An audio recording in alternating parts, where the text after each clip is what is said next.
Hello everyone, John here, and today we're going to talk about VMware Horizon, specifically version 8, and how to get a quick lab setup going just by using a domain controller, a Windows 2022 server for a connection server, and then a UAG to make those connections through a gateway.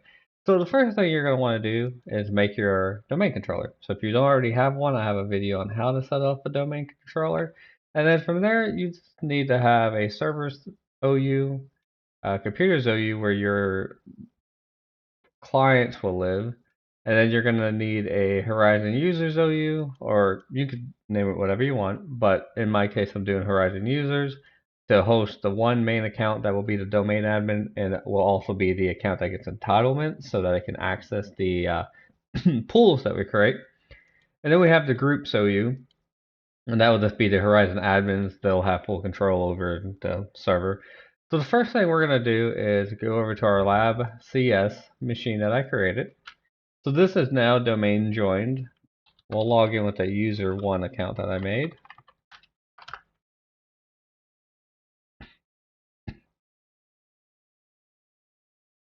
And now that we're logged in, it's not too bad. All we need to do is grab the download packages for the Horizon clients, or the Horizon connection server. I actually had that on the other account, so let's go over to the download folder.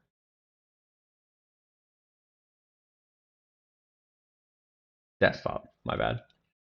There we go. So that's what we need, is the desktop.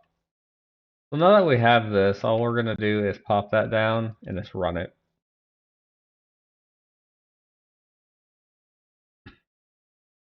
While we wait on that, let's okay, so yeah, that's all good.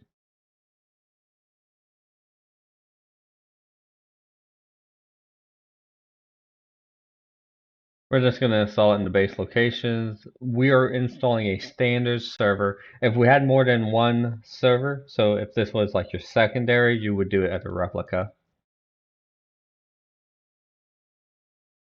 And make sure you have the install HTML access, otherwise you won't be able to access it through the browser. Now this here, just make a password, whatever you want it to be. And then yeah, we'll just have it for configure the Windows firewall. What it's doing is configuring the ports that it's going to need. You technically could turn off PCOIP if you aren't going to use PCOIP. So if you're going to stick with Blast, you don't really need to have that port open. But we'll go ahead and just have it configure everything automatically for us.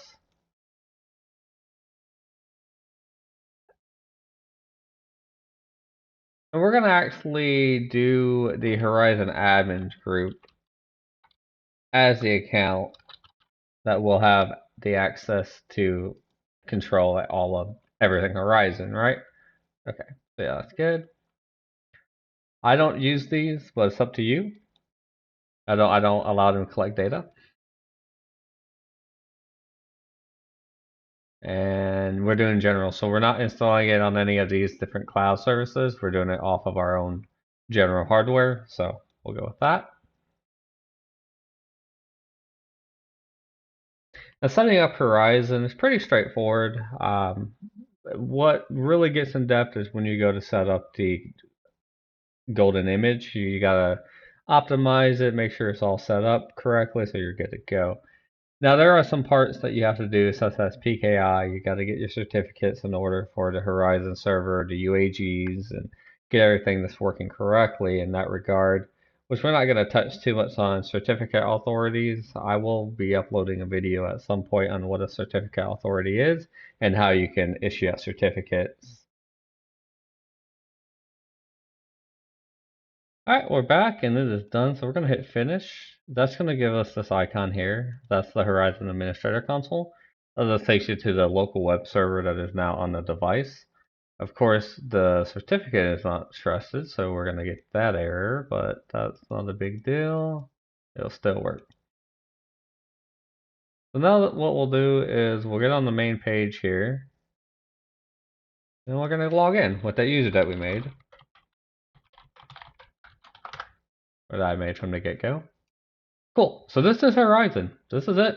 this would work out of the box now. Well, once you get licensed and get all the PKI set up, it's good to go. But what we're gonna do is we're gonna add a license key here. Give me just a second. I'll get that put in. All right, there we go. We have the license key in now, and you can get a license key from the eval center from customer.vmware.com. It's good for 60 days, and then it will expire. So if you wanted to create a lab environment and just kind of poke around in it, you can totally do that for free.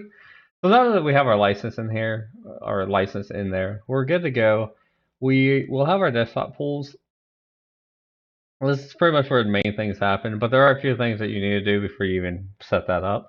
So let's hop over to domains, and we're going to add a domain account that will do essentially our domain join. So whenever it creates a machine, if you're doing like, let's say you're doing an automatic pull, when it creates a machine, deletes the machine, that creates the machine, it's going to constantly create computer accounts and delete computer accounts. So you want to have an account that can do that for you. Now we're going to use the user 01 account that I made, but you could technically set up a service account, and with that service account, you would be good. You just make a service account to do this. Let's go ahead and get logged in.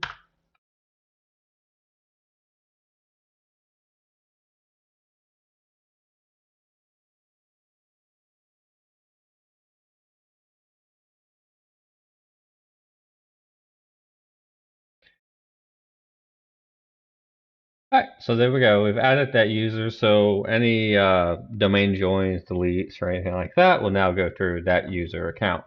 So that's great. We're good to go on that part. So now we need to add our vCenter server. So I'm going to go ahead and put in all of this info. This is just pretty much your server, your account that you're going to be using, whereas I'm going to use the local admin account for the vCenter, and that will be logging locally into the vCenter system, not like a domain join account. So let me go ahead and get that all filled out, and we'll continue. Alright, so I got all that in there, and then it's going to throw issues about the certificate. That's because the machine doesn't trust it, which we could correct that by having a CA in place and then putting certificates or valid certificates everywhere. But we're not going to do that right now. We're going to go ahead and view, accept. Okay, so yeah, that's perfect, and this is the host that we're going to use. This is the only host I have. And we're going to complete that. And there we go. So we're in. I am using the IP address. Generally, you'd want to use something like DNS, but I'm currently crossing between two DNS servers right now. So I would have to go into forwarding, and I would have forward from the one domain that we just created to my other domain, and that's fine. This would work for tutorial purposes. This is perfectly fine. So great. So now we're almost there, really. All we have to do now is add a desktop pool. So for this case scenario, we're going to use an automatic desktop pool. We're going to use the vCenter server that we have.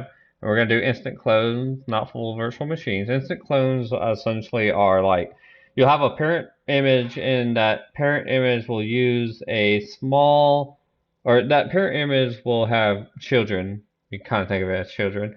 And those smaller images will the images will pull from the parent and will only change based on the differences in sizing, based on the differences from the parent image that is not the same, if that makes sense.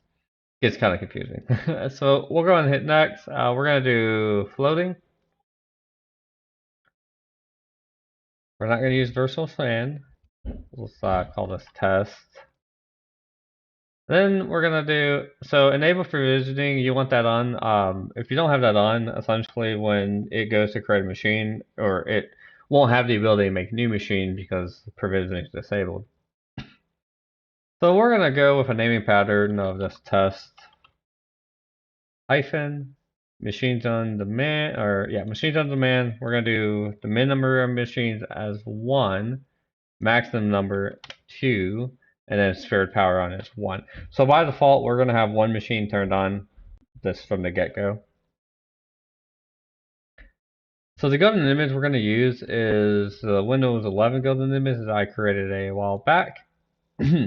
Now I will make another video going over how to create an image and then optimize it for VDI Horizon, just to make it as efficient as you can. Plus, there are other things you can do, turn off services you don't need.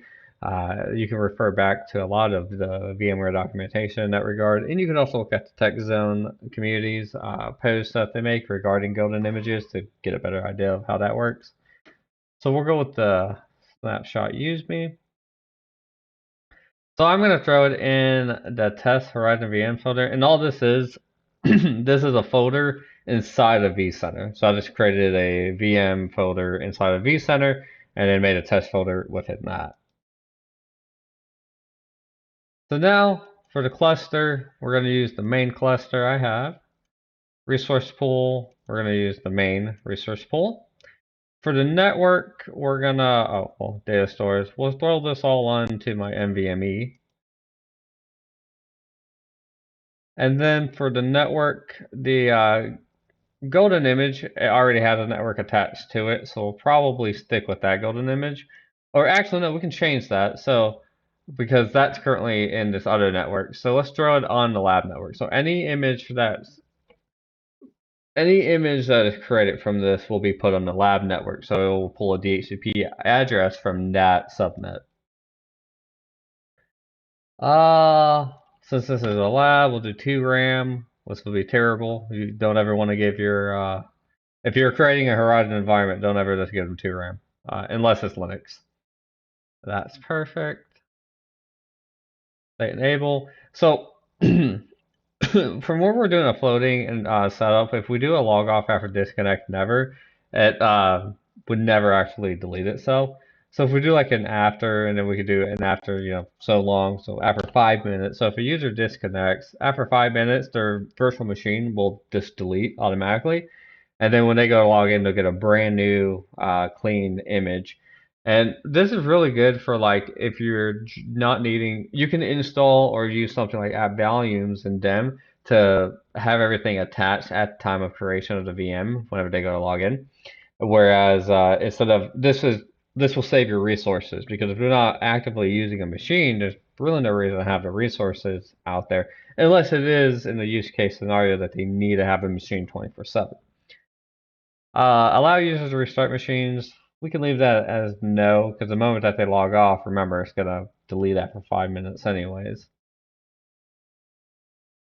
And we are going to use the VMware Blast protocol. That is the recommended. PCIP is second, and RDP is third, but it's really not recommended. And that's it. And then now you can tell the domain lab local. There's been many times I forgot to go and add like a service account to the domain tab, and then I have to like cancel all this and restart all this over. It's not fun. So for the AD, we're gonna go to Horizon Computers for the LDAP or the AD container OU structure, and that's it. And we're done. So now we'll hit submit. So what that's gonna do is you get this nice little desktop pool. And this is all the information regarding this desktop pool. And what it's currently doing is it's pushing that golden image into the primary image. So it's publishing that. So once this is done, this pool is technically usable. So what we're going to do now is let's do some entitlements. Now, quick case in point, if you have several Horizon servers and several, like you have like a pod federation and you've got different locations, you're going to want to do global entitlements. But in this case, from where we just have or I think it's global, I think it's global policy. But in this case, from where we're doing yeah, in this case, from where we're doing the small environment, one connection server, and then one UAG. After we get this done, it's best just to do entitlements for the actual pools themselves. So here I'm going to add a user, and we're just going to add user 01, pop them in. And okay, so now they're entitled to use this pool. So once this pool is done, they'll be good to access it, and all things should work correctly. One quick note about certificate management: you actually can't update any of this. So this is just the basic certificate you get when you first set it up. You can't actually update that. You can't update that until you go into role privileges, add a role, and then you need to add the manage certificates. I think it's right there. Yeah. So you need to create a role with this group and then give it to whoever you want. So even as the Horizon admins, the group that we use to set this all up, by default they don't have access to update the certificate. So if you do run into issues where you can't do the certificate, that's why. So what we'll do now is, while that is building, because this will take quite some time to build, let's go over to vSphere, and we're going to hop over to the templates here, and we're going to create a new, or we're going to create a new deploy OVF template. So your UAG, your Unified Access Gateway, it's going to be an OVF template that you can get from VMware.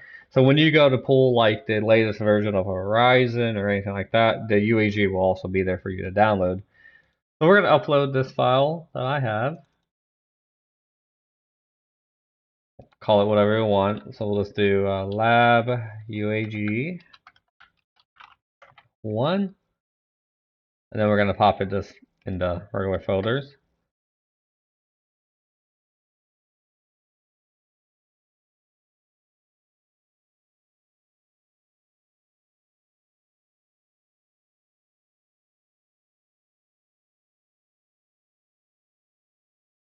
Give that a second. Might take a moment. Excellent. Okay, so this is when it gets kind of cool with the UAGs. You can do a single 2 NIC or 3 NIC. If you do a single NIC, everything's going to be on a 1 NIC setup. Sorry about that, I've got a slight cold. If you do a 2 NIC, you're going to have like an internet facing NIC, and then you could have like your management and your internal access NIC. Or you could do a 3 NIC where it separates all three. You have internet facing, internal, and then your like your administrative NIC. So you could have 3 different separations for security. In this case, we're going to do it the easy way. Let's do a single NIC. We're not doing like a DMZ setup or anything like this, anything like that for this. So it's all just going to be 1 NIC internal. Well, external and internal. So we're going to throw this in the NVM, and I'm going to thin provision it because I don't have a whole lot of space. The difference between this is thick and thin. Thick, it takes up all the space at once. Thin, it kind of builds up to it. So if it needs it, it will allocate it. But otherwise, it'll have up to 20 gigs allocated, but it might only actually take like 10 on a drive. We're going to drop this down to lab network for everything.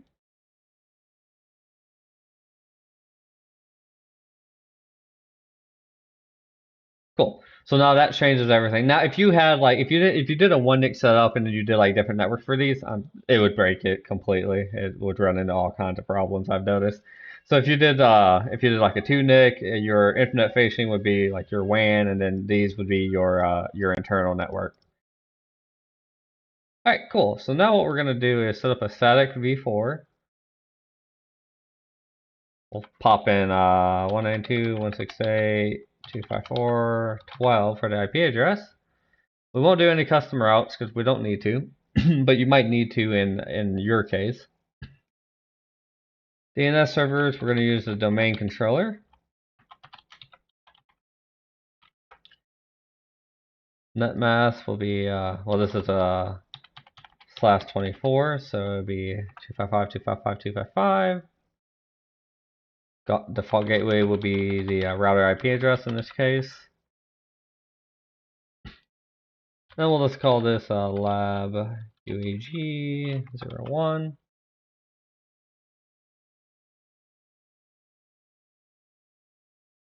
Of course, I don't do the improvement programs. Okay, so your OS username is just going to be like base root if you don't change it.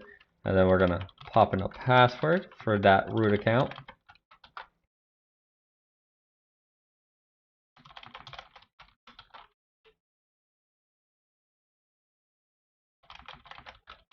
I accidentally hit the caps lock. Okay, this is all base. If you want it, the account to never expire, you can put 0.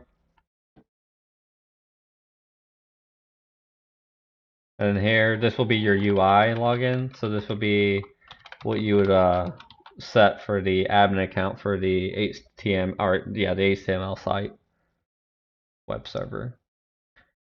Alright, if you want SSH, you can have that. Then you got Stig if you want that. This is just basic like password settings. And then of course, for more, we're only doing a one NIC setup. SSH will be fine on all of them. And then that's it. So we'll hit next, finish, and that will take some time to build. As that is building, right here, as that is building, as you can tell it will take quite a bit to actually deploy, but once that's done, we can access it and then configure it to connect to our Horizon server. So now what we're going to do is go back over here and see how we're doing. Okay, we're at 15%, so this will take some time and we'll be back in a minute just to check on this and make sure it's going through. Alright, so now that the UAG is done, it has completed, we're going to go to the IP address, which it was 192.168.254.12 at port 9443 is where we're going to need to navigate. So let me get to that website and I'll show you guys what the UAG looks like, and gals. It would help if the UAG is turned on, of course. But yes, so it's going to go to 192.168.254.12 and then at port 9443.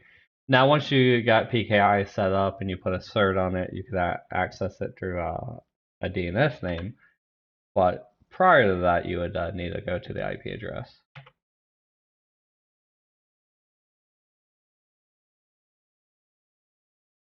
Ah, yes, I forgot one of the most important things. You need to set up your time zone.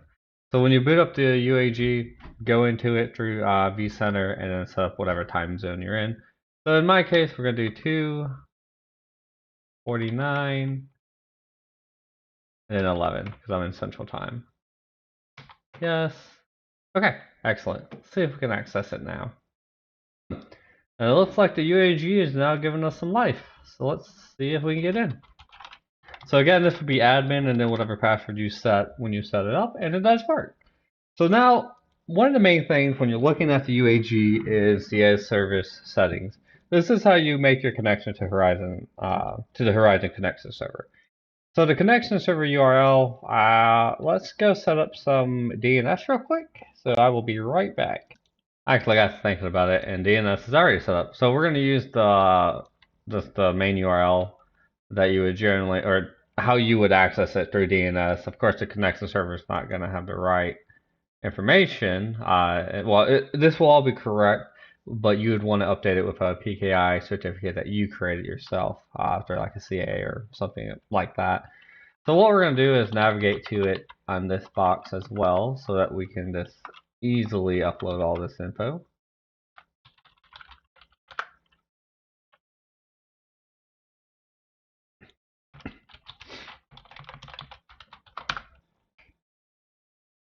Alright, so we're going to set up the Horizon settings.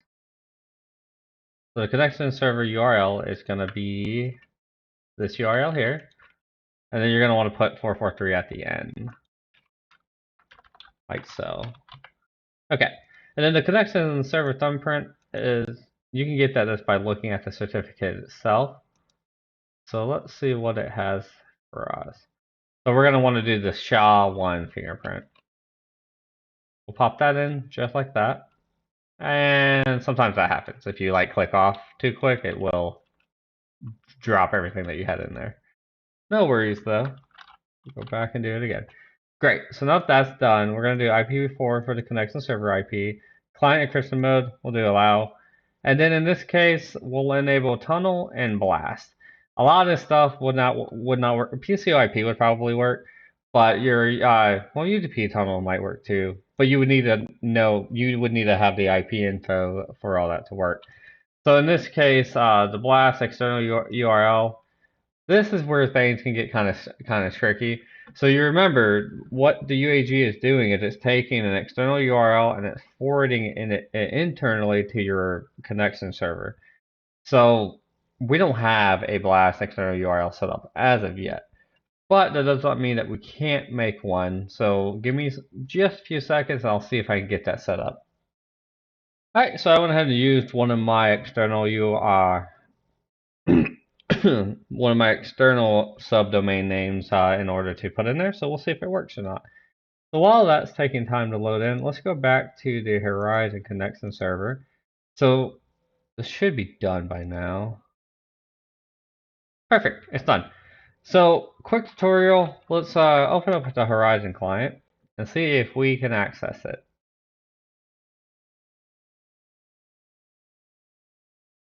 Give me just a few seconds. Let's see.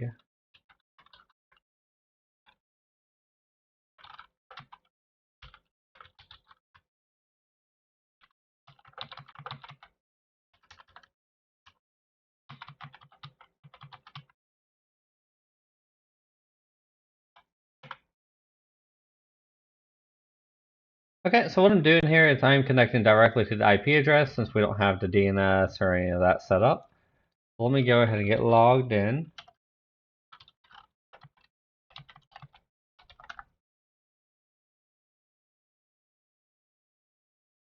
Alright, as you can tell, I did get logged in. Of course, the certificate is not valid because we're using the base certificate without making our own and having it trusted. So in theory, we might just be able to load it right in. Let's see. And it looks like it is working. Excellent. So that right there is connecting us straight through, though. We're not using the UAG. So right now we're all connecting internally using the DNS name of the local connection server. And this did create a machine for us. So now we're technically in and we're good to go. Like we could give this to users and they could go in and do work internally. So we could use a good use case like this would be like 10 clients. So you use really weak hardware like in a warehouse or something like that. And then they can connect to a fully fledged VMs and do any work that they needed to do. You can set up kiosk pools and you could get that really granular cool however you need it to be. So that's great. Now what we're going to do is see if we get into this using the UAG, but there are a couple settings that we need to set up. So let me go ahead and get disconnected from here and I'll show you those settings. Alright, so from where we're using a connection server, it's going to have settings of its own underneath the connection server tab.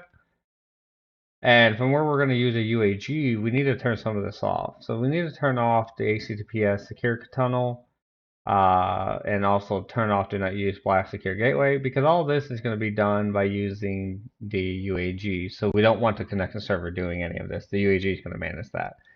Let's go ahead and set up some stuff here like DNS to the UAG or from the UAG into the internal and see if that works. Alright, so everything's working now. We went ahead and popped in this the IP address just for this tutorial. It's not liking the DNS certificate that we have over there. It's not liking the DNS name. We can change that up by doing some changes, but for now we're going to just use this straight IP address. This is currently working, and we're going to use this L lab UAG lab local DNS record that I created on the 8443 port for Blast Protocol. So as you can tell, all things seem to be running that we want to be running. So now what we're going to do is simply connect to the lab uag.01.lab.local using the VMware Horizon client.